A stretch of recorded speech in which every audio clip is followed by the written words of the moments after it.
ایک شخص نے چڑیا پکڑنے کے لیے جال بچھایا۔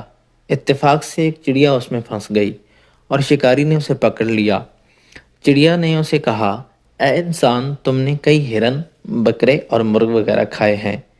ان چیزوں کے سامنے میری کیا حقیقت ہے؟ ذرا سا گوشت میرے جسم میں ہے، اس سے تمہارا کیا بنے گا؟ تمہارا پیٹ بھی نہیں بھرے گا۔ لیکن اگر تم مجھے آزاد کر دو تو میں تمہیں 3 نصیحتیں کروں گی جن پر عمل کرنا تمہارے لیے بہت مفید ہوگا۔ ان میں سے ایک نصیحت تو میں ابھی کروں گی، جبکہ دوسری نصیحت اس وقت جب تم مجھے چھوڑ دو گے اور میں دیوار پر جا بیٹھوں گی۔ اس کے بعد تیسری اور آخری نصیحت اس وقت کروں گی جب دیوار سے اڑ کر سامنے درخت کی شاخ پر جا بیٹھوں گی۔ اس شخص کے دل میں تجسس پیدا ہوا، نہ جانے چڑیا کیا فائدہ مند نصیحتیں کرے۔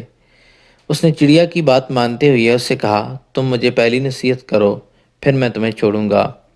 چنانچہ چڑیا نے کہا، میری پہلی نصیحت یہ ہے کہ جو بات کبھی نہیں ہو سکتی اس کا یقین مت کرنا۔ یہ سن کر اس آدمی نے چڑیا کو چھوڑ دیا۔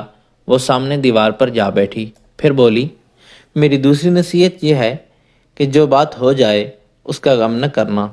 اور پھر کہنے لگی، اے بھلے مانس، تم نے مجھے چھوڑ کر بہت بڑی غلطی کی، کیونکہ میرے پیٹ میں پاؤ بھر اتنا پاؤ بھر کا انتہائی نایاب پتھر ہے۔ اگر تم مجھے ذبح کرتے اور میرے پیٹ سے اس موتی کو نکال لیتے تو اس کو فروخت کرنے سے تمہیں اس قدر دولت حاصل ہوتی کہ تمہاری آنے والی کئی نسلوں کے لیے کافی ہوتی اور تم بہت بڑے رئیس ہو جاتے۔ اس شخص نے جو یہ بات سنی تو لگا افسوس کرنے اور پچھتایا کہ اس چڑیا کو چھوڑ کر اپنی زندگی کی بہت بڑی غلطی کی۔ اگر اسے نہ چھوڑتا تو میری نسلیں سنور جاتی۔ چڑیا نے اسے اس طرح سوچ میں پڑے دیکھا تو اڑ کر درخت کی شاخ پر جا بیٹھی اور بولی، اے بھلے مانس، ابھی میں نے تمہیں پہلی نصیحت کی جسے تم بھول گئے۔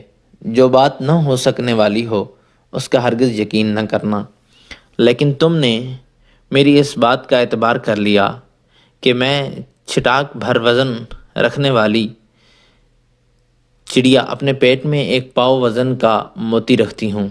کیا یہ ممکن ہے؟ میں نے تمہیں دوسری نصیحت یہ کی تھی کہ جو بات ہو جائے اس کا غم نہ کرنا، مگر تم نے دوسری نصیحت کا بھی کوئی اثر نہ لیا اور غم و افسوس میں مبتلا ہو گئے کہ خواہ مخواہ مجھے جانے دیا۔ تمہیں کوئی بھی نصیحت کرنا بالکل بیکار ہے۔ تم نے میری پہلی 2 نصیحتوں پر کب عمل کیا جو تیسری پر کرو گے؟ تم نصیحت کے قابل نہیں۔ یہ کہتے ہوئے چڑیا پھر سے اڑی اور ہوا میں پرواز کر گئی۔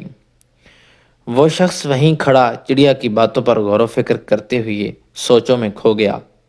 حاصل کلام یہ ہے کہ وہ لوگ خوش نصیب ہوتے ہیں جنہیں کوئی نصیحت کرنے والا ہو۔ ہم اکثر خود کو عقل کل سمجھتے ہوئے اپنے مخلص ساتھیوں اور بزرگوں کی نصیحتوں پر کان نہیں دھرتے اور اس میں نقصان ہمارا ہی ہوتا ہے۔